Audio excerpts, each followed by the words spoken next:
So the last of the parts came in that I needed to work on the irrigation for my beds. So I thought I would go over them a little bit with you guys, just to show you what parts I use, how I kind of plan out what I'm going to need, just so you guys can see what's going on. Mine is not very fancy. It's not very hard. It's just kind of understanding what pieces you need overall and doing a good job planning to make sure that all of your beds get watered effectively. All of these parts are available at Home Depot or on Amazon, so I will leave links in the description below with everything that you might need if you want to do a setup similar to this. So the first thing is getting the water from my water source to my water beds, and for that I use this 1/2 inch black tubing. Almost all of these products are Dig products. They work very well together. It's just a black tubing, and it'll just take the water from my hose or my pump straight to my beds. It doesn't have any drip parts of it or anything like that. It's just a whole solid tube.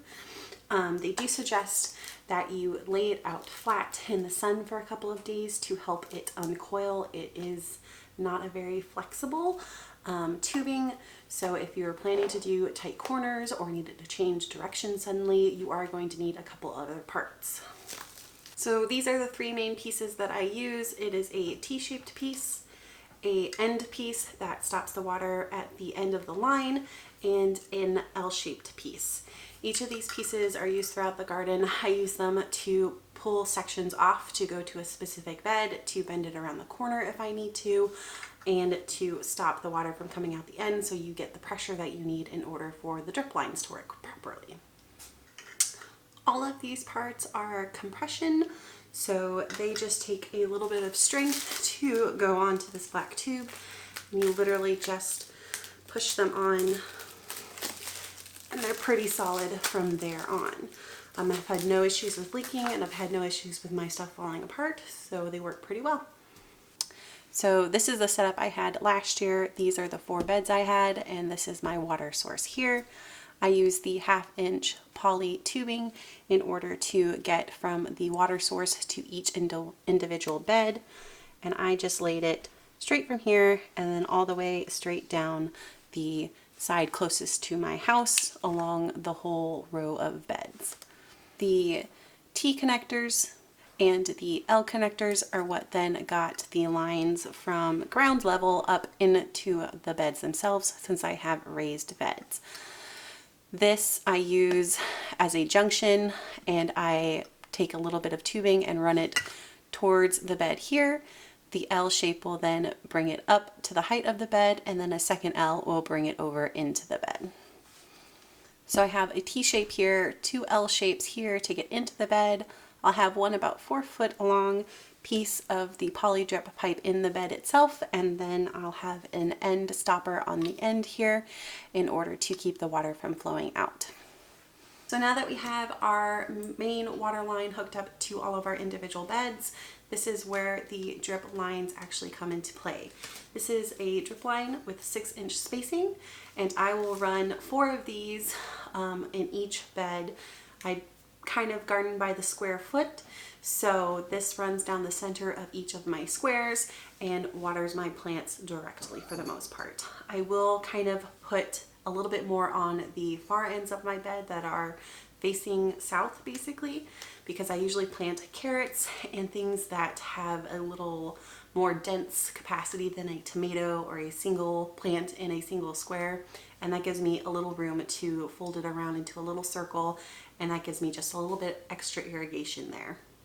In order to connect your drip line irrigation that runs in the beds themselves to your main line, you simply need to punch, and this is a tool that you can get for a couple bucks at the store, and it just punches a small hole into the tube like so. See that? You take this barbed connector and place it, again, it's just like a pressure compression sort of deal, and then the other end goes into the hole you've made, and that will let your water go throughout your beds. The last little thing that you will probably need are called Goof Plugs, and they can be used on your main line if you have accidentally punched a hole in the wrong place or need to close up a hole that you no longer need. And they also end cap these drip lines so that the water doesn't flow out the end if you're like me and run multiple lines in your same bed. So if the red is all of my mainline stuff, this blue will be my drip lines, and they extend off of the main line, 4 per bed, 1 per square foot basically, and then they have little end stops at the end here. So one of the nice things about this system is that it is very easy for me to expand.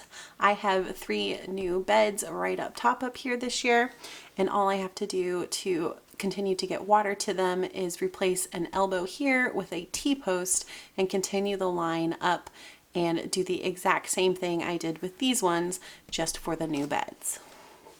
So with my water source over there, you can see that my line runs down. I have a line that runs straight all along the beds here, and then each one of them has a line that drops off of it and goes to the individual bed itself. I've added a little T-post here, and that is running up over to my new beds where I'm setting up these guys, and it's the same sort of pattern. I use a T-section to run it all along the edging of the beds, and then I take it off and use elbows to raise it up high enough that it can get over the bed lip and do that. And then onto this, each one of my drip lines will go. To winterize, I just took the drip lines off, took the end caps off of each of these ends and let them drain out, and that was it for winter. The total price that I paid for all of the parts that I needed to extend for the extra beds that I have this year was around $70. So far about $140 probably total I have dedicated towards water and irrigation in my garden. I don't think it's a very high amount for year-by-year basis, and it's certainly easy enough to extend and use, and so far it has lasted well. If you guys have any questions for me or have some really great ideas about how to do better with this, I would love to hear them. Please let me know in the comments below, and I hope you guys have a fantastic day.